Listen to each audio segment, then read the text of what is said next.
Hi hello welcome to our channel. నేను మీ సిరి. ఈరోజు మనం చెప్పుకోబోయే కథ ఇష్టమైన సకుడ పార్ట్ 79. కథలోకి వెళ్లే ముందు లైక్ చేయడం మర్చిపోకండి ఫ్రెండ్స్. ఏవేవో లోకాల్లో విహరిస్తున్న ధరణికి అంత త్వరగా ఇక్కడికి రాబుద్ది కాలేదు పాపం. గుటకలు మింగుతూ కాసేపు తన్ని తాను సముదాయించుకోసాగింది. గగన్ హెయిర్ డ్రైయర్ పెట్టుకుని ఏదో చెప్పాలని అన్నా ఎంతో తాపీగా అడిగాడు. కళ్ళు మాత్రమే ఎత్తి అతని వైపు వాడి చూపులు విసిరింది.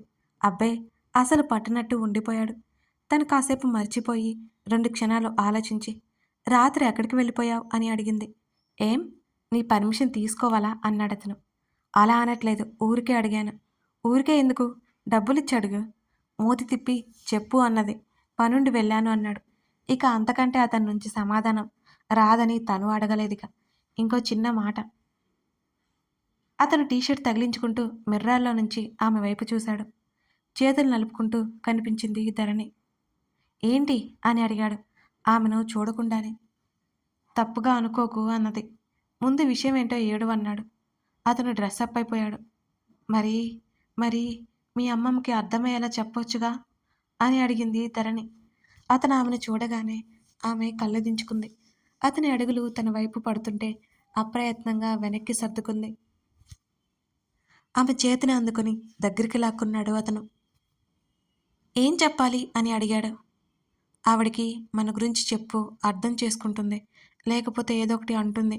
అమ్మకేమో కోపం వస్తుంది. ఏదో ఒక రచ్చ జరుగుతుంది. నన్ను తీసుకెళ్ళిపోతుంది. లైఫ్ లాంగ్ ఇదే జరుగుతుందేమో అని భయం అన్నది ముఖం చిన్నబుచ్చుకొని ధరణి. గ్రాని ఏదో అన్నది రైట్. ఆమె మాట్లాడలేదు. చూడు అంటూ ఆమె గడ్డం పట్టుకుని ముందుకు లాగి, నీకోసం ఎవరో ఏదో చెప్పడం చేయడం కాదు. నువ్వు మాట్లాడాల్సిన టైంలో నువ్వే మాట్లాడాలి. నిన్ను నువ్వే డిఫైన్ చేసుకోవాలి. అర్థమవుతుందా అంటూ ఆమె కళ్ళలోకి సూటిగా చూశాడు అతను. కానీ పెద్దావిడ కదా.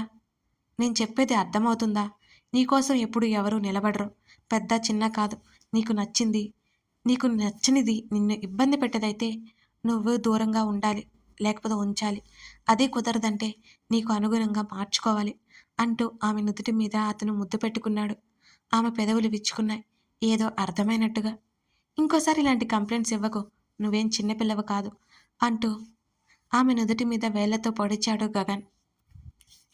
నేను కంప్లైంట్ చేయట్లేదు, క్లియర్ చేయమన్నాను అంటూ మూతి తిప్పింది ధరణి. ఏడ్చావులే. ఆమె పెదవి తెరిచినప్పుడు ఊరిస్తున్న పెదవులను చూసి కష్టంగా లోపల భావాలను అదుపు చేసుకుంటున్నాడు అతను. ఆమె చుట్టూ చెయ్యేసి బయటికి లాక్కొచ్చేశాడు అక్కడి నుంచి. ఏదో చెప్పాలి అని మర్చిపోయినట్టు ధరణి తెగ ఆలోచించి జాబ్ అంటుంటే కిందకి వెళ్తున్న వాడల్లా ఆగి చూశాడు. ఏంటి అని అడిగాడు. ఇంటర్వ్యూలో సెలెక్ట్ అయిపోయాను నేను అన్నది. అతని చూపులను చూస్తుంటే నువ్వు చెప్తున్నట్టుగా అనిపించాయి ధరణికి. ఒకసారి ఆల్రెడీ ఉదయ్ దగ్గర జాయిన్ అయ్యి అతనికి టెన్షన్ తెచ్చిపెట్టింది. ఈసారి ఊరుకుంటాడా అతను? అతను ఆవేశంగా ముందుకొచ్చాడు. బిక్క చచ్చిపోయి వెనక్కి ఉన్న గోడకి అతుక్కుపోయింది ధరణి. చంపేస్తా చెప్తున్నా. అతనికి ఎందుకంత ఆవేశం వచ్చిందో తెలియక బిక్కమొహం వేసి చూసింది ధరణి. ఏమైంది? ఆమె స్వరం వణుకుతుంటే, ఆమె కళ్ళల్లో బెరుకు తెలుస్తుంటే ముఖాన్ని పక్కకి తిప్పుకొని ఒక్కసారి అలా కళ్ళు మూసి తెరిచి ఆమె వైపు తల తిప్పాడు. ఇప్పుడంత సేఫ్ కాదు. ఉదయ్ గాడి గురించి ఒక అంచనాకొచ్చావు కదా, అందుకే చెప్తున్నాను. అన్నీ సెట్ అయ్యాక నీకు నచ్చింది చేద్దాం అని అన్నాడు అతను. ఎర్రబడ్డ అతని మొహం చూసి ఇంకో మాట మాట్లాడకుండా తల ఊపింది ధరణి. అతను అక్కడి నుంచి కిందకు వచ్చేశాడు. ధరణి గుండెల మీద చేయి వేసుకుని గట్టిగా ఊపిరి తీసుకుంది. అంత కోపంగా ఎందుకున్నాడో అర్థం కాలేదు. అలాగే ఆలోచిస్తూ గదిలోకి వెళ్ళింది. ఉదయ్ తనని ఏమైనా చేస్తాడేమోనని వద్దంటున్నాడా? అదే అయి ఉంటుంది. తనకు తాను చెప్పుకొని తయారై కిందకొచ్చింది ధరణి. ఆలయంలో ఉన్న సిద్ధాంత్ గారు చెప్పిన ముహూర్తం లగ్నపత్రికలో పొందుపరిచి మిగతా వాటి గురించి మాట్లాడుకుంటున్నారు. ఎక్కువ సమయం కూడా లేదు. ఎంగేజ్మెంట్ లేకుండానే డైరెక్ట్గా పెళ్ళి, ఆ తర్వాత రిసెప్షన్ పెట్టుకోవాలి అనుకున్నారిక. అక్కడ ఆ తతంగం పూర్తయ్యే వరకు ఉన్న గగన్ అది అవ్వగానే అక్కడి నుంచి వెళ్ళిపోయాడు. పార్వతమ్మ ఏం మాట్లాడలేకపోయినా మౌనంగా ఉంది. ఇష్టం లేనట్టుగానే ఉంది ఆమె ప్రవర్తన కూడా. ఆ రోజు వెళ్ళిపోవడానికి సిద్ధమైంది ధరణి తన తల్లిదండ్రులతో పాటు. ఒకసారి అమృతని చూడాలనిపించింది. గగన్కి కాల్ చేయాలనుకున్నా ఆమెకి భయం వేసింది. ఉదయం చాలా కోపంగా ఉన్నాడు. అందుకే ఆమె ఫోన్ త్వరగా చేయలేకపోయింది. ఇప్పుడు కాల్ చేసి మాట్లాడి బలవడం అవసరమా? ఆమె అంతరాత్మ పోరు పెడుతుంటే, అమృతని చూడాలనిపిస్తుంటే, ఏం చేయాలో అర్థం కాలేదు ఆమెకి. మధ్యాహ్నం వంటావిడలో హడావిడిలో ఉన్నారు. తల్లి, అత్త మాటలు అర్థమైంది. గగన్ లంచ్‌కి ఇంటికి వస్తాడట. ఇప్పుడు అడగాలి అనుకుంది. అయినా ఉదయం అరిచాడు కదా! తను అలగాలి. వచ్చాక తను ఏం మాట్లాడదు. ఏం చేస్తాడో తను చూస్తుంది అనుకుంది ధరణి. పొద్దున్నుంచి ముఖం మూడిగా పెట్టుకున్న కూతుర్ని చూసి, ఏవైందే అలా ఉన్నావు? కొంపదీసి పెళ్లి వద్దా ఏంటి? అన్నది రేవతి. అమ్మా! విసుక్కుంది ధరణి. చెప్పు ఏమైంది? ఎప్పుడు వెళ్తున్నాం మనం? అన్నీ సర్దేసుకున్నావు కదా ఈవినింగ్ అన్నది. ఆ సర్దేశా. చాలా పనులున్నాయి. వెళ్ళిన వెంటనే అన్నీ మొదలు పెట్టేయాలి. తల్లి కంగారు చూసి, ఇంకా టైం ఉందిలే, ఎందుకంత తొందర అని అడిగింది ధరణి. పెళ్ళంటే మాటలా? చాలా తతంగా ఉంది. రేవతి చెప్పింది. ధరణి భుజాలు కదిలించింది. గగన్ రావడంతో తల్లి కూతుళ్ళిద్దరూ తల తిప్పి చూశారు. హ్యాండ్ వాష్ చేసుకునిరా, గగన్ లంచ్ చేద్దాం, రేవతి చెప్పి మిగతా వాళ్ళని పిలవడానికి వెళ్ళిపోయింది. అతను చూస్తున్న ధరణి ముఖం తిప్పేసుకుంది. అలిగింది కదా పాపం. పార్వతమ్మ పిలవడంతో గగన్ ఆమె వైపుకు వెళ్ళాడు. ప్రకాష్, ప్రతాప్ కూడా వచ్చేశారు. రేవతి, మాలవిక భోజనానికి కేక వేయడంతో అందరూ వచ్చారు. ధరణి పక్కన కుర్చీ లాక్కుని కూర్చొని ఎదురుగా ఉన్న తండ్రితో మాట్లాడుతున్నాడు. ధరణికి చెప్పలేనంత కోపంగా ఉంది. తను దగ్గరగా వెళ్తేనే తను గుర్తుంటుంది, లేకపోతే తనని అసలు పట్టించుకోడు. ఎప్పుడూ అనుకునే విధంగా ఈసారి కూడా ఆమె మెదడులోకి ఆ ఆలోచనలు చొచ్చుకుపోయాయి. ఏదో ఇన్సెక్యూర్ ఫీలింగ్ ఆమెలో. మౌనంగా తిండి మీద దృష్టి పెట్టింది. సడన్గా ధరణికి పొలమారింది. పక్కనే ఉన్న రేవతి తల మీద తట్టి నీళ్ళందించింది. మెల్లిగా తినవే, రేవతి కసిరింది. సర్దుకొని గగన్ వైపు ఉక్రోషంగా చూసింది ధరణి. అతనేం పట్టినట్టే తింటున్నాడు. ఆమె శరీరం మీద ఉన్న అతని చేతిని నెట్టేసింది. ఆమె బలం అతని బలం ముందు సరిపోలేదు. ఎందుకు పొలమారిందో అర్థమైంది కదా. రోజు రోజుకి శాడిస్ట్ లాగా తయారవుతున్నాడు అనుకుంది. ఎంతో కష్టంగా తినసాగింది. అందరూ తింటుండగా మధ్యలో లేచి వెళ్ళిపోతే తల్లి చివాట్ల పెట్టడం ఖాయం. అందుకే అష్ట కష్టాలు పడుతూ కూర్చుంది ధరణి. అతని చెయ్యి ఆమె నడుము భాగం నుంచి పైకి చేరగానే ధరణి నీలిక్కిపోయింది. గబుక్కున లేచి నిలబడింది. ఏమైంది? మాలవిక అడిగింది. ఇక చాలత్తా అంది. ప్లేట్లోది అలాగే ఉంది, నోరు మూసుకుని తిను. మాలవిక కూడా కసరడంతో మూతి ముడుచుకొని కూర్చుంది ధరణి. గగన్ని కళ్ళతోనే అర్థించింది. అతను అటువైపు ఉన్న తండ్రితో మాట్లాడుతూనే ఆమె మాటలు లెక్క చేయనట్టే మిన్నుకుండిపోయాడు. అలాగే కంగారు కంగారుగా భోజనం చేయసాగింది. ఈసారి అతను కదిలించలేదు అసలు. హమ్మయ్య అనుకుంది. భోజనాలు అయిపోయాక కానీ ఆమెకి రిలీఫ్ ఫీలింగ్ కలగలేదు. పొద్దున్నుంచి అది ఎందుకో డల్గా ఉంది. నిన్న కూడా వెళ్ళలేదు. బయటికి తీసుకెళ్ళి గగన్. తల్లి మాటలకు అతను ధరణి వైపు చూశాడు. నీలా నన్ను ఎవరు అర్థం చేసుకోరత్తా. మాలవిక మెడ చుట్టూ చేతులు వేసి వెనక నిలబడింది ధరణి. ఇప్పుడు ఎందుకు వదినా, ఎండగా ఉంది అంటున్న తల్లి వైపు గుర్రుగా చూసింది ధరణి. దానికి కూడా బోర్ కొడుతుంది కదా రేవతి. అయినా కార్లోనే కదా వెళ్ళేది. ధరణి చెంప మీద చేయి వేసి చెప్పింది మాలవిక. నవ్వుతూ చూసింది. కళ్ళెత్తి గగన్ వైపు చూసింది. అతను చేత్తోనే పద అన్నట్టు సైగ చేసి మెట్లెక్కి పైకెళ్ళిపోయాడు. ధరణి గబగబా గదిలోకి వెళ్ళి మొబైల్ బ్యాగ్ పట్టుకుని కిందకొచ్చేసింది. గగన్ డ్రెస్ చేంజ్ చేసుకుని వచ్చాడు. తను అలాగే బెట్టుగా ఉండాలి, శపథం చేసుకుంది ధరణి. తల్లి వైపు చూసి మూతి తిప్పి అత్తకి చెయ్యూపి వెళ్ళిపోయింది. కారులో కూర్చున్న 5 నిమిషాల వరకు ధరణి మాట్లాడలేదు. అతను మొండివాడని గుర్తుకొచ్చి ఏడుపు మొహం వేసుకుంది ధరణి. అవసరం తందే కదా, అమ్ము దగ్గరికి వెళ్దాం అన్నది ఆమె. బ్రతిమాలినట్టు ముఖం పెట్టి ఆమెను పైనుంచి కింద వరకు చూసి డ్రైవింగ్ మీద దృష్టి పెట్టాడు. ఆ చూపులకి అర్థం ఆ చిట్టి బుర్రకు తట్టలేదు. తీసుకెళ్తావా అమ్మో దగ్గరికి? మరోసారి బ్రతిమాలింది. తీసుకెళ్తే నాకేంటి?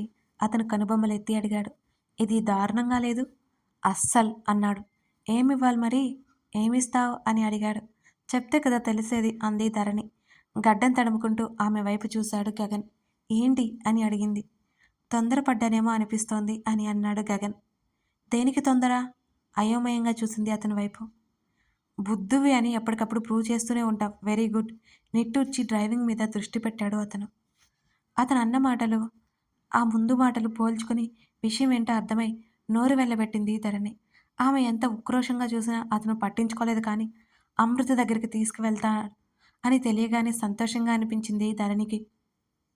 చుట్టూ గమనించుకుంటూ వెళ్తున్నాడు గగన్. ఎవరూ తన్ని ఫాలో చేయట్లేదని గమనించట్లేదు అని అర్థమయ్యాక గానీ అమృత ఉన్న ప్లేస్‌కి తీసుకెళ్ళలేదు. వీళ్ళిద్దరూ వెళ్ళేసరికి అమృత బెడ్‌కి కాస్త దూరంలో రిక్లైనర్‌లో కూర్చొని వర్క్ చేసుకుంటున్నాడు కమల్. అతని మీద అనుమానపడ్డందుకు ధరణికి చాలా బాధ అనిపించింది. ఆమె ఫీల్ అయిపోయింది. వాళ్ళిద్దరిని చూడగానే కమల్ చిన్నగా నవ్వాడు. ఆ నవ్వులో ఏమాత్రం ఆనందం లేదు. అతని ముఖంలో నిర్లిప్తత కొట్టొచ్చినట్లు కనబడుతోంది. ధరణి పలకరింపుగా నవ్వి అమృత దగ్గర కూర్చుంది. ఆమెకు సంబంధించిన ఎక్విప్‌మెంట్ అక్కడే ఉంది. అమృత చేతిని పట్టుకుని కొన్ని క్షణాల పాటు అలాగే ఉండిపోయింది. బదులుగా ఏడుపొస్తుంటే కష్టంగా దాచుకుంది. వీళ్ళ నాన్నకి విషయం చెప్దామా? గగన్ వైపు చూస్తూ అడిగింది. అతను లేదన్నట్టు అడ్డంగా తలాడించాడు. ధరణి ఇక అడగలేదు. మౌనంగా ఉంది. వాళ్ళ ఫ్యామిలీ మొత్తం అమృత కోసం ఎంత బాధపడుతున్నారో ధరణికి తెలుసు. తెలిసి కూడా వచ్చింది. అమృతని ఒక్కసారైనా చూడాలి. వాళ్ళ అమ్మగారు చెప్తుంటే ధరణికి ఏడుపొచ్చింది. అమృతకి ఏం కాదని ధైర్యం చెప్పి వచ్చింది ఆ రోజు. ఇక్కడ వర్క్ చేస్తున్నారా? కమల్‌ని చూస్తూ అడిగింది. తప్పదు కదా! ఎంప్లాయ్‌ని. ఎలాగో అలా చేసుకోవాలి అని నవ్వాడు కమల్. అమృత కోసం అతను చేస్తున్న పనిలో అమృత మీద ప్రేమే తెలుస్తోంది ధరణికి. ధరణి అలాగే అమృత దగ్గర కూర్చుంటే వాళ్ళిద్దరూ బయటికి వెళ్ళిపోయారు.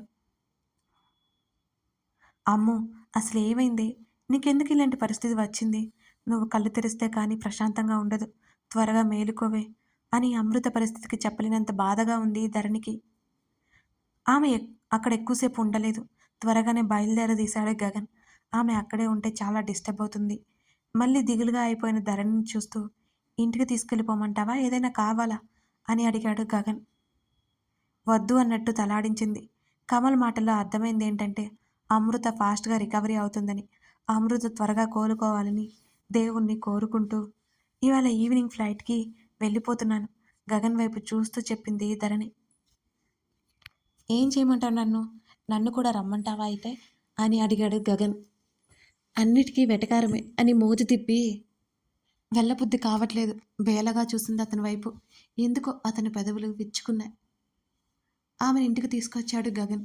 పార్వతమ్మ హాల్లోనే ఉంది. ఇంకెవరూ హాల్లో కనిపించలేదు. ధరణి అక్కడ ఉండకుండా మెట్లెక్కి పైకెళ్ళిపోయింది. అతనితో సహవాసం కావాలనిపిస్తోంది. అంతలోనే అతని ఆలోచనలకు నవ్వొచ్చేస్తుంది తనకి. తనకేంటి? అతని పిచ్చి పూర్తిగా పట్టేసింది. పూర్తిగా తనని చెడగొట్టేశాడు. ధరణి వెళ్ళేటప్పటికి వాళ్ళిద్దరికీ మాట్లాడుకోవడానికి కూడా టైం లేకపోయింది. అతన్ని ఒక్కసారి కౌగిలించుకొని వెళ్ళొస్తానని చెప్పాలనిపిస్తోంది. అందరూ అక్కడే ఉండటంతో ఆ ప్రయత్నం మానుకుంది. ఎవరూ చూడకుండా ఆమె చేతిని అందుకొని టేక్ కేర్ అన్నాడు గగన్. చిన్నగా తల పంకించి అతను వదిలేస్తుంటే కష్టంగా చెయ్యి వెనక్కి తీసుకుంది ధరణి. అతను చూస్తుండగానే వాళ్ళ కారు వెళ్ళిపోయింది. దేని గురించి ఎక్కువగా పట్టించుకొని అతను ఆమె వెళ్ళిపోయింది అనే విషయం తొందరగా లైట్ తీసుకోలేకపోయాడు. కానీ బయటపడలేదు అంతే. బాధపడు హర్ష. గెలుపోటములు కామన్. అతని చేతి మీద చేయి వేసి చెప్పింది వేద. కేవలం 2 పరుగుల తేడాతో మ్యాచ్ ఓడిపోయారు. అన్నాడు. అయినా నువ్వు సూపర్గా రన్స్ చేసావు అంది వేద. నేను బాగా ఆడానా లేదా అని కాదు వేద. టీం విన్ అయిందా లేదా అనేది పాయింట్ వేద. కాస్త బాధ అయితే ఉంది. నెక్స్ట్ మ్యాచ్‌కి సక్సెస్ వస్తుంది. నాకు నమ్మకం ఉంది అని చిన్నగా నవ్వాడు. ఆమె కూడా చిరునవ్వు విసిరింది. ఇప్పటికే మనం వచ్చి 5 రోజులైపోయింది. నాకు అంకుల్ కాల్ చేశారు హాస్పిటల్ గురించి అన్నది వేద. ఏంటట? అది ఎక్కడికో వెళ్ళాలట. నన్ను త్వరగా బయలుదేరమన్నారు. రేపు ఎర్లీ మార్నింగ్ ఫ్లైట్‌కి బయలుదేరతాను నేను. ఇవన్నీ చక్కగా ఆడేసి వచ్చెయి అన్నది వేద. వెళ్ళడమే నాకు కూడా కరెక్ట్ అనిపిస్తుంది. ఇక్కడ ఒక్కదానివే ఏం చేస్తావు? అని అన్నాడు హర్ష. హర్ష, నీకొక విషయం చెప్పాలి ఆమె సంశయిస్తూనే చెప్పింది. ఏంటది? ఇవాళ మ్యాచ్‌కి ఎమ్మెల్యే గారు వచ్చారు అన్నది వేద. వస్తే? నువ్వు చెప్పిన నరేన్ వాళ్ళ ఫాదర్. ఆమె మాటలకు అతని భృకుటి ముడిపడింది. వాడెందుకొచ్చాడు? ఎందుకొస్తాడు? మ్యాచ్ చూడ్డానికొస్తాడు. అక్కడ నాతో మాట్లాడాలు అంది వేద. ఏం మాట్లాడాడు? నీ మొగుడిని ఆట నుంచి తప్పుకోమని నువ్వైనా చెప్పు. ఆ తర్వాత ఏం జరిగినా నన్నడక్కు. ఆడబిడ్డగా సలహా ఇస్తున్నా అని అన్నాడు హర్ష అంది వేద. వాడి మొహం వాడికంత సీన్ లేదు. మురిగే కుక్క కరవదు అంటారు కదా! అదే టైప్ వాడు అన్నాడు. ఎందుకైనా మంచిది జాగ్రత్తగా ఉండు అంటూ అతని భుజం మీద తలవాల్చింది వేద. వేద వస్తోంది, ధరణి వెళ్ళిపోతోంది. ఈసారి కూడా వాళ్ళిద్దరూ మీట్ అవ్వలేకపోయారు. కథ కొనసాగుతుంది. లైక్ చేయడం, కామెంట్ చేయడం మర్చిపోకండి ఫ్రెండ్స్. అలాగే ఇప్పుడే మన ఛానల్ని చూస్తున్నట్లయితే సబ్స్క్రైబ్ చేసుకోండి. ఇంకొక విషయం చెప్పాలండి, మెంబర్షిప్ గురించి చాలామంది అడుగుతున్నారండి. ఒకసారి మెంబర్షిప్ ఎలా జాయిన్ అవ్వాలో మన ఛానల్లో వీడియో ఉంది, అదొకసారి చూడండి. సరేనా? మీకు కొన్ని వీడియోస్ గురించి కావాలంటే కింద డిస్క్రిప్షన్లో ఉన్నాయి. Thank you.